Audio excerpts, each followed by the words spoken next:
ఎన్ని రోజులైంది business start చేసి, ఎంతకాలం అయింది నీకు జాబ్ వచ్చి, ఎంతసేపటి నుంచి వెయిట్ చేస్తున్నావు, ఈ కార్ కొని ఎన్నేళ్ళు అయింది, ఇలాంటి పర్టికులర్ టైప్ ఆఫ్ క్వశ్చన్స్ ఉన్నాయి చూసారా. ఇలాంటి క్వశ్చన్స్ని ఇంగ్లీష్లో ఎట్లా అడగాలో I'm going to tell you today. ఏం లేదండి, దిస్ ఈజ్ వెరీ ఈజీ. ఇలాంటి అన్నిటి క్వశ్చన్స్కి ఒక్కటే స్ట్రక్చర్ ఉంటుంది. You just have to change the verb ఒక్కటే చేంజ్ చేస్తారనమాట. So the type of sentence ఏంటంటే how long has it been. Okay, how long has it been since you bought the car. ఈ car కొని ఎంతకాలం అయింది అని. మీకు తెలుసు కదండి హౌ లాంగ్ అంటే it can be months, years, days, minutes, hours కదా, వీక్స్ కూడా. సో వి జస్ట్ సే ఎంతకాలం అయింది, ఎన్ని రోజులైంది, ఎన్నేళ్ళు అయింది, ఎంతసేపు అయింది. ఎలాంటి క్వశ్చన్కైనా we just say how long అని మాత్రమే అంటాం. సో ఈ క్వశ్చన్ బాగా గుర్తుపెట్టుకోండి, how long has it been అనాలి.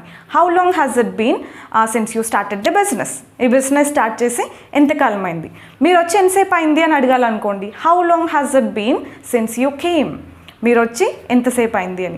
మీకు జాబ్ వచ్చి ఎంతసేపు అయింది, ఎంతసేపు అయింది కాదు, ఎంతకాలం అయింది, ఎన్ని రోజులైంది, ఎన్నేళ్ళు అయింది, whatever it is, the question is the same.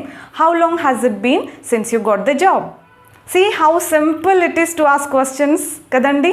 You just have to remember one question. ఒక్క క్వశ్చన్ నేర్చుకుంటే మనం దాన్ని బేస్ చేసుకొని చాలా క్వశ్చన్సే అడిగేయచ్చు. ఇలాంటి కొన్ని క్వశ్చన్స్ గుర్తుపెట్టుకున్నామంటే soon we can play with English, ఆడుకోవచ్చు ఇంగ్లీష్లో. Seriously I'll be telling you everything you need to speak English and you just have to be following my videos. That's it. I'll see you with another interesting video next time. Take care until then. Bye bye. Keep practicing, keep learning.